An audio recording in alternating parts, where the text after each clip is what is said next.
Welcome to the Lethal Dispatch. Join Lethal Ted and Lethal Eddie to discuss all things tabletop role-playing.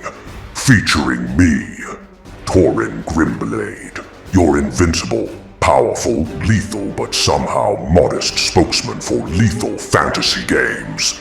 Please hit the like, subscribe, and ring that bell. Join us on Instagram, Facebook, X, and Discord. Do it now, or I will destroy you. What? Oops. Could you pretty please just subscribe? Hey Eddie, I told you I could do it nicely. I am a born diplomat. These mortals love me. Anyway, let's get started. Take it away, guys. Welcome back for another episode of the Lethal Dispatch.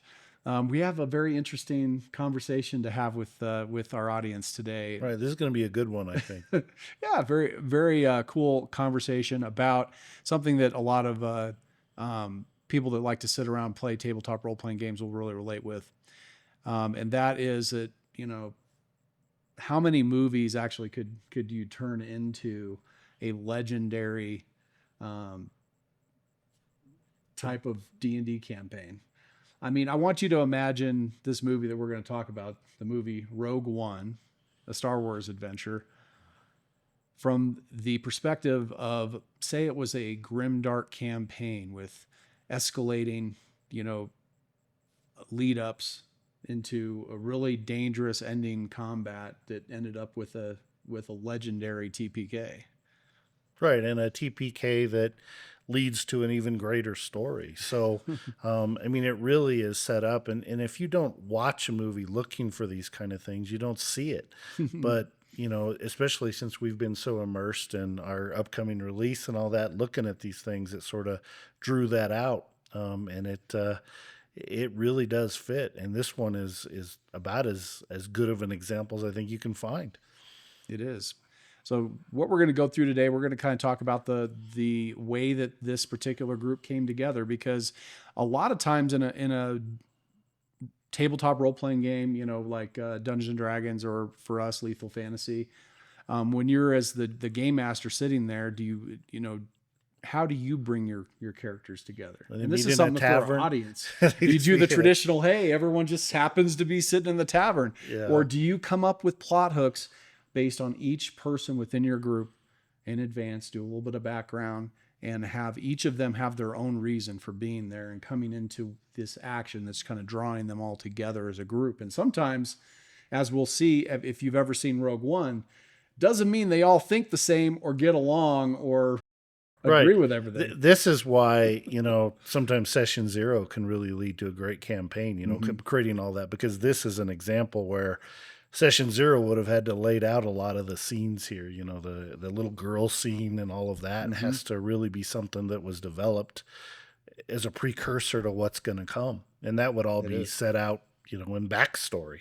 And a GM that makes that backstory part of the story and even lets the characters lead that could create a very similar type scenario for their players. And this is a great roadmap to look at. And you could adapt it to all kinds of different scenarios in the fantasy world. Yeah. It actually reminded me of a recent campaign that I was running with a group of playtesting Lethal Fantasy, where each one of the players came in with, you know, a different objective that they were starting off with. And surprisingly, within, you know, a couple of hours, we kind of had all of them working within the same common goal, but but a common goal for different reasons. Right, as long as they have, you know, the same direction, the campaign can work. When characters are, you know, playing the game of, you know, hey, my character would do this, even though it blows the whole story up, then you run into problems. But, you know, as long as they have a common goal, great stories can be told. They certainly can. And so we're going to kind of go through that, talk about each one of the characters real quick. I know that, you know, their group has kind of an interesting makeup in the movie Rogue One. So, you know, we'll spend some time on that. But, I mean, you've got Jyn Erso, who is the main protagonist, of the story. Reluctant hero. Yes, very reluctant. She had one goal in the movie. Her goal was to try to find her father and try to get her, some of her lost childhood back. Those of you who have seen the movie know about, that tragic story and on how she lost her mother and was separated from her father, and then, was raised by someone who maybe didn't have the best influence on her, considering how they started her off in a jail ship, right? Or like some type of, incarceration at least. But what a great backstory. I mean, better than, orcs killed my family. Oh, yeah. But it definitely shows, how each character has their own story. I mean, she's kind of trying to figure out how she's going to escape from that, dilemma that she's in.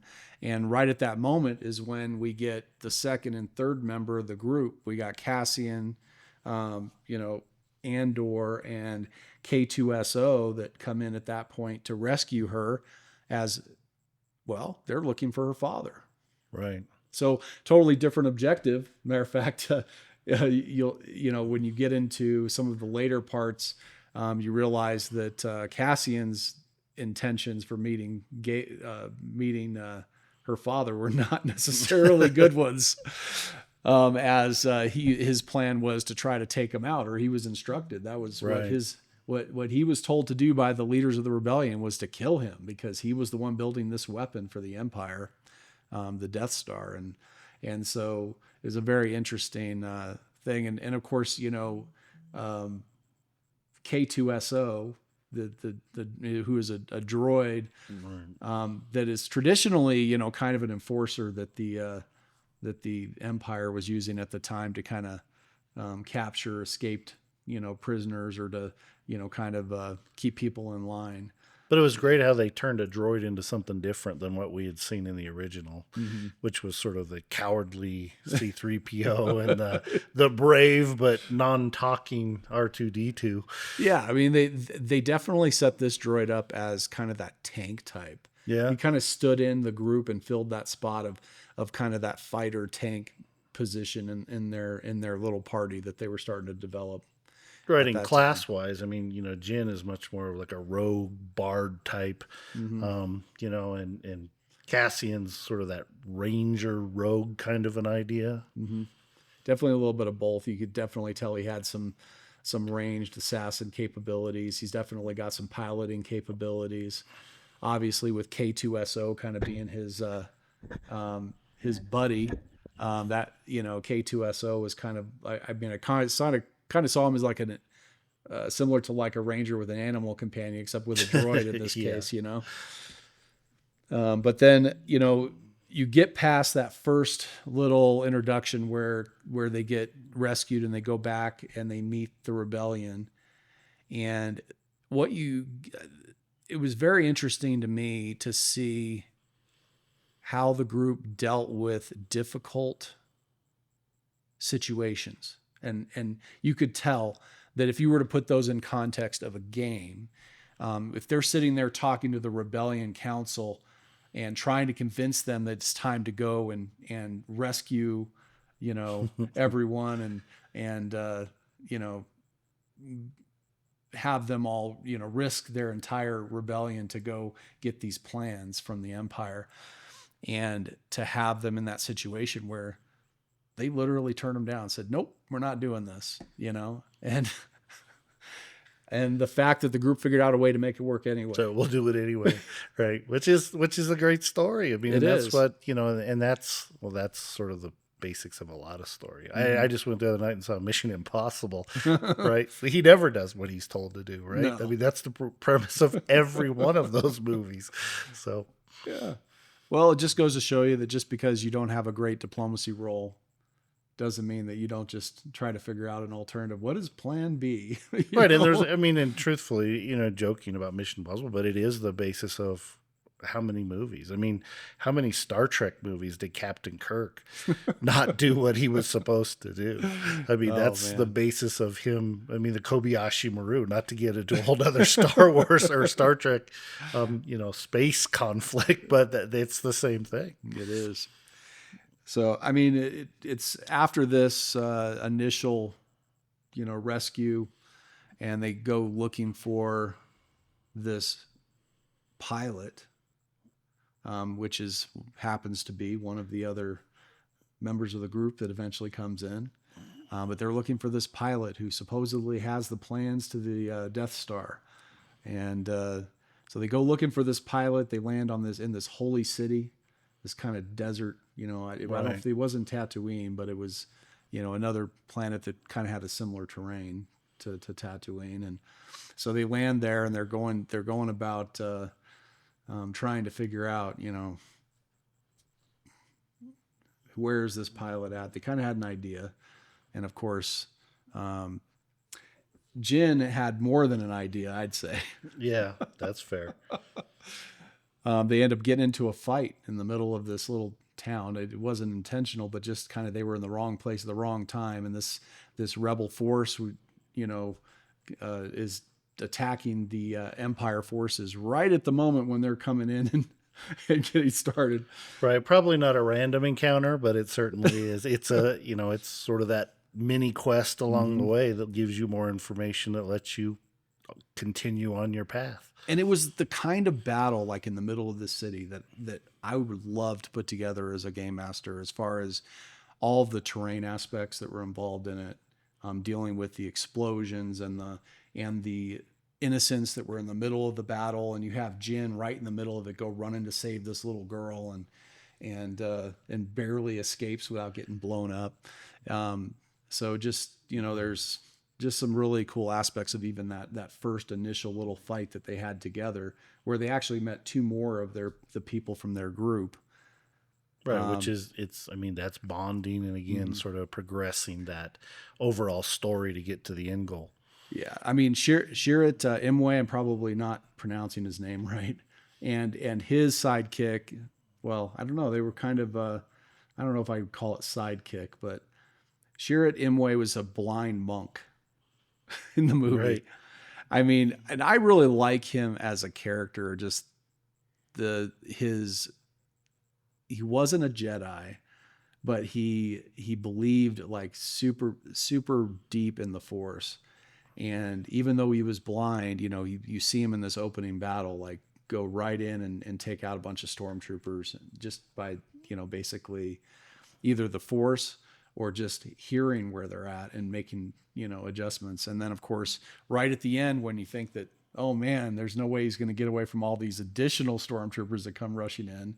That's when, Baze Malbus comes in and just, blast the rest of them with a giant gun. Yeah, with this big old, looks like a chain laser gun, so that was a very interesting end to that. And of course, at the end of it, the whole group gets taken prisoner, right? By this rebel group, because how dare you come in? You even killed some of our own people. And it just goes to show you as well that just because, you think somebody's your ally. I love the fact that the person who made the story didn't make it so that allies always got along.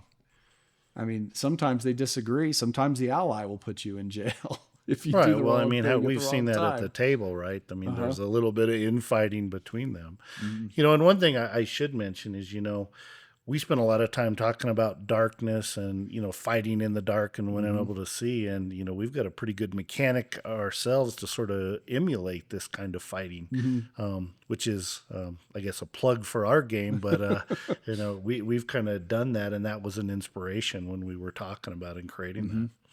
Yeah, it's just a really, really neat. And he has a couple of moments.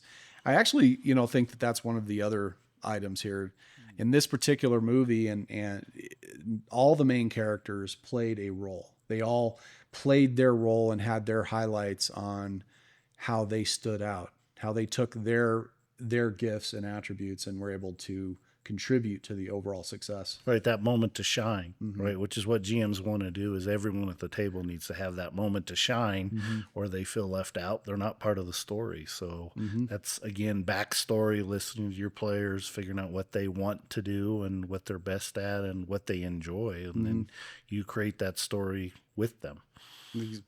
Sure is. So after they get taken prisoner, they end up in this Jin goes a different direction. The rest of them get thrown into a cell next to who happens to be the pilot, who is trying to recover after. What a coincidence! Yeah, what a coincidence! He happens to be in the next cell.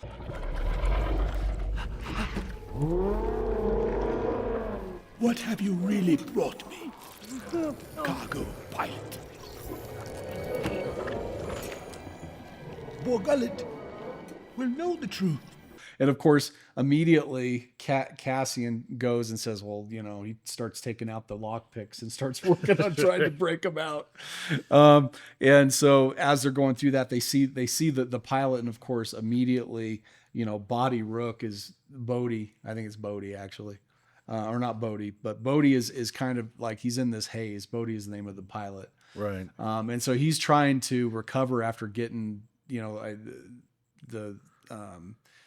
the people that took them all as prisoner, you know, they had put this mind beast on him, and he was kind of still recovering from his experience of getting all of his memories drained out of his head.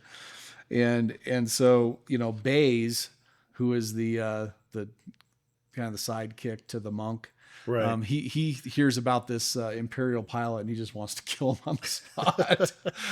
But you know, Cassian steps in and says, "Oh no, we don't want to kill him." You know, and it's kind of an interesting dynamic between them. As you know, like I said, they weren't necessarily a cohesive group at this point. They're just practically at each other's throats, not really trusting anybody within the group. I mean, Jin certainly didn't trust anyone else. And Cassian didn't trust anyone else. Which is why role playing can be such a big part of these games, and why the role playing aspect is so important to actually a great story. I mean, we spent a lot of time talking about combat, but the whole purpose is to have combat be immersive and to let these kind of stories and relationships become the real game. Yeah, definitely. So we talked a little bit about the street fight and the morale checks, you know, all of that type of stuff, you know, around, you know, you've got these innocents. Am I going to help this person, or am I going to let them die? You know, that's kind of goes back to that question. And of course, you know, we talked about the lack of cohesion, but then there is. And let me interrupt here just for a second, because one of the things that come up in a lot of games, and that I think we've built into our game, because we have to bring it back a little bit to what we're talking about, is our grit system, which really encourages players to want to work together, because you actually earn grit points, which helps you survive, helps you live in like that, or survive that combat that happened in that city, because you do find a way to work together. It's not just experience points. It's not just other things. You earn grit for trying to find that common goal, instead of just, you know, hoping it happens. So there's actually a game mechanic that helps this happen, and players benefit greatly from it and survive and are able to tell a better story. So I think, you know, that is what happened here, because it takes a group of players who want to work together, and encouraging that is part of what we want to do. So, Well, the other part is you can't have a great story without great villains. no, you got to have villains. We talked about that a little bit when we talked to George. You know, not, you know, the evil orcs and everything. You got to have the villain, otherwise there's no story. Yeah. I mean, I think one of the key moments, I mean, the very beginning of the movie when Jin's, you know, the story of Jin's father and her family and him getting taken back to do the Death Star, when you got to first meet Krennic. Now, those of us that have watched the Andor series now after the fact, we got to know Krennic a little bit better through that. But Krennic in this movie, he really shines as a villain. Oh, yeah. But I do like the fact that he has he definitely runs into that level 20, you know, villain. And, you know, He's not the big boss. He's not the big boss, that he has to go answer to the big boss. But he does some monologuing. He does. I mean, I think one of the best scenes, you know, between villains, because I mean, yes, I mean, some stories, like when we're sitting telling stories to our group of players, they don't always get to see all the interactions between the villains. Although I think that's a part that, you know, could very easily be added into a game to have a GM kind of portraying a conversation that maybe they're Right. not privy to. The monologue. Between the monologue between the two villains, you know? Right. I mean, people pick on the monologue, but the monologue in stories are there for a reason because otherwise they don't know what's going on, right? So you have to find ways to create that. NPCs that talk about what they've overheard or something you overhear from somebody else. All of those kind of things are the way you tell the story. And you've got to set that up so that they know what they're doing and what the story actually is. I mean, good. The best one, one of the best monologues. There's a couple of them in there that I think are really good between the villains. But I think one of the ones that really stood out to me was kind of that argument between Grand Moff Tarkin. You know, Right. in this movie it was a CGI, but they did a really good job with it. And he and Krennic are kind of going back and forth about the use of the battle station and the purpose, and basically Grand Moff Tarkin's kind of trying to minimize Krennic, and Krennic refuses to be minimalized, which is good because you don't, as a villain, he's definitely trying to earn his spot, as the main villain. And then he has an interaction with Darth Vader. Yeah. Hard to steal the show from Darth Vader, right? I mean, Darth Vader just basically starts to argue back and forth with him, and then Darth Vader has him in the chokehold, has him on the ground. It's kind of that is a good negotiation tool to have in your back pocket, right? You say, hold on. He's like, I'm going to show you once again why I'm level 20 and you're not. Right. So yeah, it was definitely a nice. It was nice, and of course, Darth Vader at the very end was. I mean, you're thinking in that moment he could very easily take those plans. I mean, we all know from knowing the whole story that the plans had to get away, right? Right.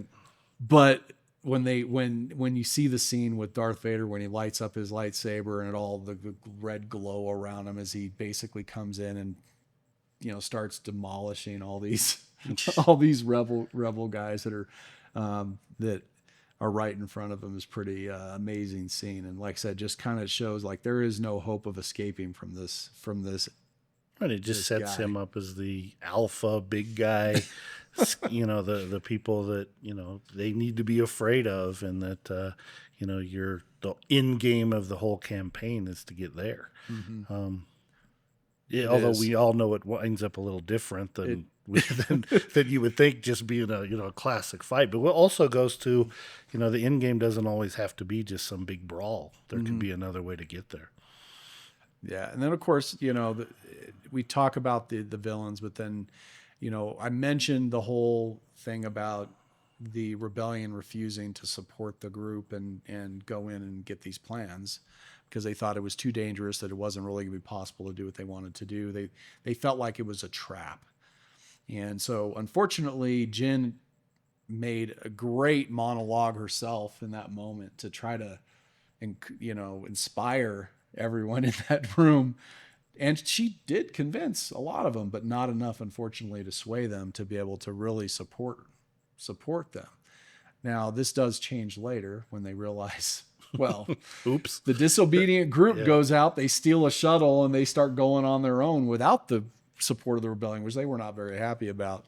But I think in that moment they realized, okay, I guess we're going to have to go support them. It's kind of, and then take credit later. Take credit later, yes, as they always do, right? Exactly. So this is what we planned all along. But of course, there's no good adventure without a dungeon crawl. No, that's true. Right? That's true. They are. It is sort of the core of everything that this game is about, and what and that what's behind the next corner is a big deal. So when they go to Scarif, to get these plans, they see this huge tower as they're going into land. They barely get through the shield, with their old Imperial code, and they get down there and they land, and they're like, okay, there's only two of us that are going to try to break into this dungeon. Right. They're going to go up into the tower to download these plans and transmit them up to the rebellion. So, I mean, I would say it wasn't like a simple mission, was it? No, It's a it's pretty involved. Oh, absolutely. I mean, it's certainly, this is not a one shot. This is a multi game, long term campaign, that ends tragically but heroically. But there's a lot of amazing story to be told. And this one is it's a big one. It's a big piece. Well, it shows that not everything's about the combat, right? Exactly. I mean, about the key to getting into this tower and getting to where they wanted to go was about basically subterfuge, stealth,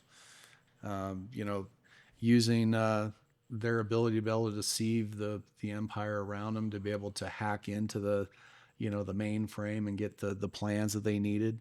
And of course, there was some brute force in the whole thing too, especially towards the end. When Right. And a lot of skills working together to accomplish one kind of thing. And it is interesting how all the different battles that are going on all at once influence the battlefield for the individual fights, which we see very commonly in a Dungeons and Dragons or Pathfinder or lethal fantasy game. Right. And we've got, again, some mechanics built in. Our ranger can do some things to affect the battlefield. We've done a lot with skills so that people can work together instead of just 5 people rolling to try to do the same thing. They sort of combine their efforts. So there's a lot. All of those things are things, and we spend a lot of time looking at movies like this, and not just this movie, but others to build that. Mm-hmm.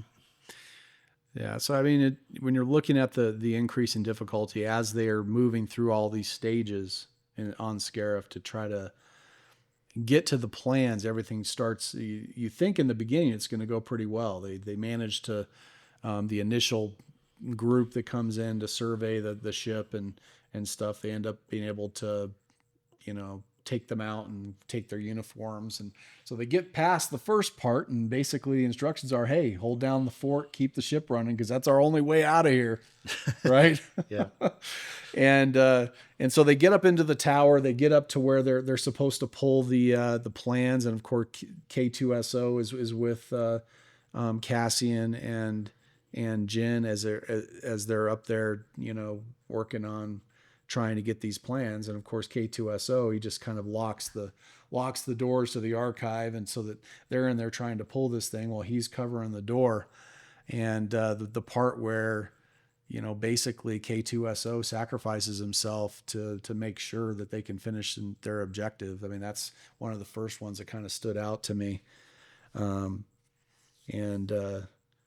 it hurts. It right? does. It hurts when you see him go down, but he did it heroically. He stood to the very last. And if it wasn't for him doing that, Jin and Cassian would not have been able to succeed in what they were after. And it didn't mean that Jin and Cassian weren't going to still have some serious things to overcome in order to be able to get those plans up. One of which was they had to get that shield generator down so that they could transmit the plans in the first place. Right. It's so intertwined and so connected, but yeah, just amazing how they pulled it all together. And we all aspire to tell that story. Right. And that's why watching things like this can really be inspirational and help us create. I mean, I remember the one of the other parts was where Sherritt, through total will of the Force, he walks out into the midst of, huge fire, and manages to make it to this master switch without any, without being hit, which,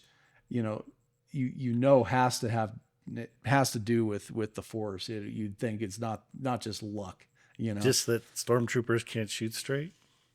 Well, maybe not, but I mean, you'd think, it's kind of the way the music comes in and everything else is kind of, it's got to be like divine intervention. That early in The Mandalorian, remember the scene where they're trying to shoot and they can't shoot anything? So it's just funny that they made fun of themselves for that later. It's not just Star Wars, though. No one could ever shoot Rambo either. So, yeah, I mean, so he walks over and hits the switch, and unfortunately, right after the switch gets hit, Sherritt dies.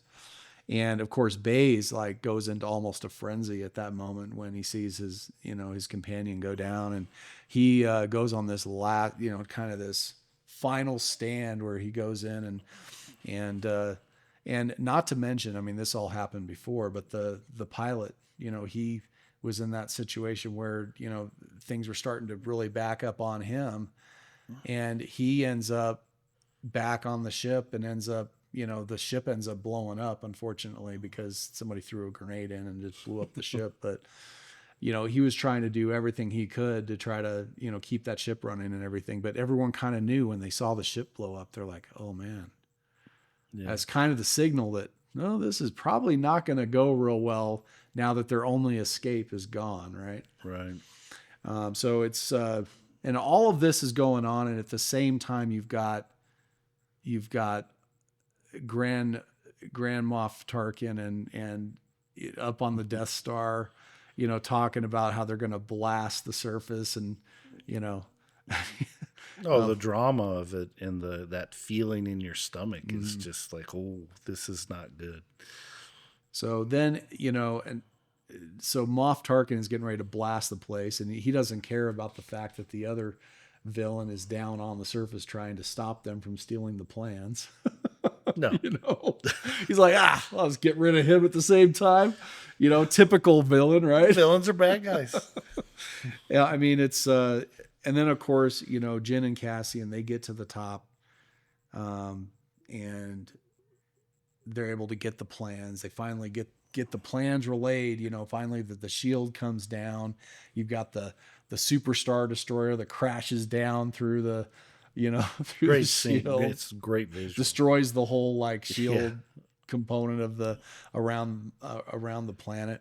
And so that's all going on in the background, not even involving the group. I mean, just as this is everything that's being, affected by the fact that, the rebellion decided to in fact bring in all their ships and try to get these plans.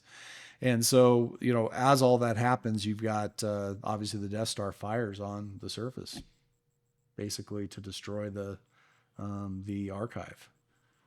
And so the final scene of the movie was with, Jyn and Cassian sitting on the beach watching as this wave of destruction is moving towards them to destroy them. I mean, the first time I watched it, I was like, they're going to get away, right? They're going to you're thinking something's going to come rescue them, right? But yeah, it didn't come. But, ultimately it is probably, as we're talking about, a better story that way. Mm-hmm. And in a campaign, a TPK doesn't have to be the end, right? Because, those same things, and if a GM wants to, the way they played the game, they recreate the next chapter, and they're given a bonus in grit or whatever else to start those new characters as they tell the next chapter. So it can be, it can be just a step in the process of a big campaign. It doesn't have to be the end. It's about how to tell the story. Yeah, and I think that's really key. And of course, setting the right expectations as a GM at the table, setting the expectation that, hey, this game's not about the loot. It's not about your selfish ambitions. It's about, driving forward this end goal. Right, and in the next chapter, right, one of the players is Luke, one of the players is Exactly. Han Solo, Chewbacca. I mean, you get your group back, same players, different characters. And they're telling the continuation of the story. So, I mean that's what you have to consider, is it's not the end. It's just a chapter. And that's one of the beautiful things of a role-playing game, is nobody really is dead, and we're going to continue the story, because that's what this was just the first chapter. And of course, this is stating the obvious, but this campaign obviously was measured in not on the typical survival, but on actually sacrifice, success, and that, those kind of emotional moments of, coming together as a team, and, who really didn't like each other and opposed each other. And then the moments when they lost each other were pretty poignant. They were very poignant for everybody, because everyone had grown attached to these characters at this point in the movie, and obviously all the players are attached to their characters too. They realize that, hey, this is happening, but it's all for a good cause. This really comes down to, the fact that not all campaigns are about the loot and the levels and the, you know, all that stuff. But sometimes, you know, it's about that they end with legacy, the legacy that they leave behind. And how what's many important. billions of people are saved in the future, and you know the future of the galaxy, as it were, because of what these brave few did. And that's, you know, that's something that at the table you feel great about, right? Because you succeeded in doing something that's just amazing. And it's not always about whether or not, I hate to say it, that you survive. That's the fun part of these kind of games. You know, I think, you know, so many games nowadays are premised on that I have to survive, to the point where some of the games have gone to the point where, as we've talked in the past, you really can't die. I mean, you know, I suppose, you know, I suppose can't is a strong word, but I mean, this story may not be tellable with some of the systems out there. I don't think that the ability to, I mean, I guess if you made it difficult enough, you're gonna any game is gonna break a group. But But you would have to cheat, right? line? You would have to almost say you can't use this ability, you can't use that ability, you can't do this, in order to do that in some systems, because there's always teleport, there's, you know, all these dimension doors and all these other things, which are great, but it makes it hard to tell certain stories. So, you know, those are things you have to look at. I think that is something that's definitely we have to look at and consider. I mean, I know that the lethals within our game system are so lethal, and the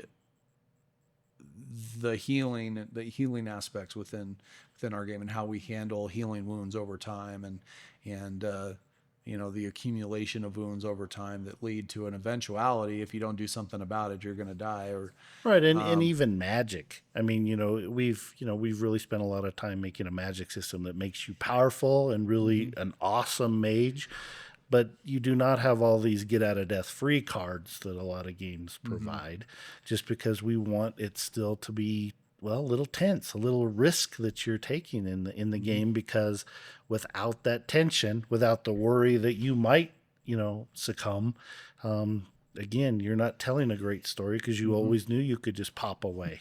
And so, you know, that great story, the end, the moment on the beach, the reflection over everything, it never happens. So, you know, all we're saying is, you know, you got to have the mechanics to make the story work. You do. And I think that the key is if you're going to have a TPK like that, you got to go and show what is the aftermath of that TPK. You know, share, as a GM, you're having to share, you know, those last moments, kind of the aftermath of the epilogue. What happened. You got to share what is the difference you just made in sacrificing yourself in this, you know, legendary death that you just went through. I mean, I think if you're going to run a game like that, that's a really key thing, right? Right, and I ran one once where there was this, you know, sort of underground magic that was destroying magic in the world, and it was going to lead to, you know, the dark taking over, and, you know, there was a very poignant moment of, you know, you were one of the players in that, actually, where you were talking about, you know, just what was at stake. And there was a big monologue that I performed more as an actor than anything else, to sort of, with music and everything, to set the stage to just, you know, how dire it was if you failed in your task. And not everyone walked out of that one. No. But those that did, you know, we were able to see what came of that, and the fact that they saved the world. Even though it was a very low magic, gritty type campaign, what they accomplished was huge. And I know all the players were really excited about that one as we went through. Unfortunately, that one then ran into COVID. It did. And COVID had killing that campaign. Yeah, that one, unfortunately, we didn't get all the way to the end game, because we lost some players to going out of state, and you know, And Foundry wasn't a big thing at that point. no, that's, you know, honestly, that's, you know, not to get way off topic, but, you know, the one thing that COVID did for us is it made playing online At least a little bit more of a right. But possibility. we lost a lot of players during that. We did. Sorry, shout I out to think Patrick. Yep. Hi, Pat. So, But yeah, I mean, it's those kind of things. And that's why, it doesn't have to be the end. Not only do you have that end sort of epilogue that you can do, where you sort of do a, sea of what happened.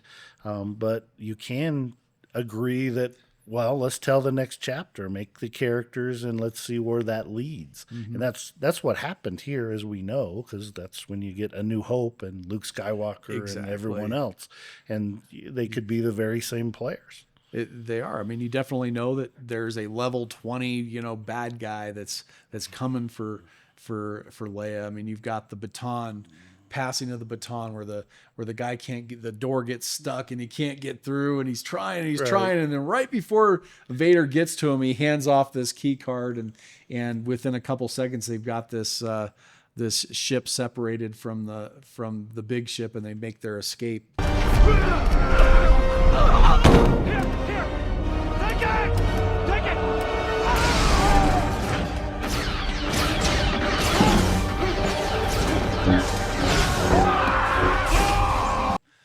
Through light speed, Right. And so it's, and of course, this whole story and, the Cassian Andor's, his role in this movie actually inspired them coming out with all the prequel of the Andor series, which leads up to almost immediately to right before the start of Rogue One, the Star Wars story. So I mean, it's pretty. There's a lot from this movie that's inspired. But my question for our audience would be: would you play in a campaign if you knew that it was going to end in a TPK? Or that it certainly is likely to end in a TPK. Or likely. I mean, you could even set out, here's what the goal is. And depending on what that goal is. I mean, in large part, rescued at the end, but there's a lot of stories that are set up like this. They don't always end with a TPK. No. Harry Potter, all along, the whole idea is that Harry probably had to die, right? Because neither can live while the other survives, and the whole prophecy there. Lord of the Rings, right? They knew, had to go throw this ring in this place that was absolutely forsaken, and in the end, gonna die. He was dead. Right, but the Eagles show up. Yeah, and save him. As they tend to do. And all of that, those are all sort of set up as, that original quest was sort of a set up as a no-win scenario on both of those. In the end, the author survived, allowed them to survive. And sometimes, that may happen. But, would you play in a game where the odds are that the end game you succeed, but your character does not come out the other side? Now, again, there may be another chapter, there may be whatever, but is that just a non-starter? Is that something that you're willing to do to tell the great story? Those are things we'd love to hear comments. We're in the process of making adventures and putting things together, and we have some ideas for doing some of this kind of stuff to set it up. You could see something that's a very similar script, just written into a fantasy world that has this kind of a scenario, because you can, sort of change the colors on the car and tell the same story, with a different villain and a different subtext of what you need to do. And some of the greatest stories of that, all the stories have been told, right? You just got to retell them a little bit differently and reskin them for the world you're in. Yeah, that's definitely the case. It's looking at this as more of a storytelling versus power fantasy, which a lot of games anymore, that's all we see is like kind of that power fantasy. Right, I'm going to go kill the gods. I'm going to become a god, Right, I'm going to become a god. I'm going to one-shot dragons. I'm going to, if people are enjoying that and loving it, that's great. That's probably not the world of Lethal Fantasy. In fact, I'm sure it's not the world of Lethal Fantasy. But I guess it could be if a GM ran it the right way, but it isn't certainly the way we've written the game. No, I think one of the benefits that we're going to have is, we're going to invite people to write for the game, and we're not looking to restrict people from doing that or creating their own classes or whatever. There'll be a separation between what is core and is published by us, which is going to be something that happens quite, extremely often because we're already in the pipeline of more. But allow players to sort of change and use our system to tell whatever story in whatever way they want. Our system isn't really built up for you to become a god, or to slay dragons with, a pea shooter, or an arrow, one single arrow. But, also with our critical system, that could happen. It could. Which is why we wanted to be able to recreate the smog moment. Odds are against you. But it could happen. And that's what I think the great story is. I mean, and why we've talked at length about how criticals aren't critical and how, you need to have a way to make them actually critical so that if that dice roll shows, wow, that's a big moment, because I think that's gone in a lot of things. And I think they may not happen, but, those are mechanics we really want to have. And I think it helps with this kind of storytelling. Mm-hmm. Definitely. Now, I know as we wrap this up for our episode tonight, it's been fun talking about Rogue One. Yeah, it's a great story. I wish more of the Star Wars movies were as good as this one. This one was really good. I mean, it definitely was in modern times, in the last few years, probably, one of the best Star Wars movies that they've made. I would say out of all the modern ones. Oh, absolutely. Definitely the storyline and everything to me. It's the only one I came out of feeling, like wow, that was a good movie. The other ones I kind of went going, what? Some of them definitely that, especially some of the characters and stuff that were in them. But I want to make sure, I mean, by the time you're watching this episode, our Kickstarter is live right now. Please visit our website at lethalfantasy.com and check it out and go ahead and support our effort to put our game out there, which will give you that opportunity to have something that's a little more lethal and a little bit more chaotic during combat and the second by second combat that we offer. Right, and a lot more dynamic, a lot more of, interesting things can happen during combat that nobody sees coming, because the dice create those things, and that's in large part the special results dice that we're introducing, and is just, every time we show it to players, it just makes them smile. It makes us smile too, because what it does and how it alters the game without having to plan it out or anything like that is amazing. And I'm proud of it. And I think it's something that is going to really change the whole way games are played. Certainly will. And, with that, we'll, thank you all for joining us. Yep. We'll see you on the next one. We'll be back. Thank you for joining us for the Lethal Dispatch. We value your feedback and comments. Please like and subscribe to our channel so you don't miss updates on the Lethal Fantasy Tabletop role-playing game. Join us on Facebook, Instagram, X, TikTok. Join our Discord channel to chat directly with Lethal Ted and Lethal Eddie and find out what comes next. Lethal Fantasy, the evolution of the tabletop experience.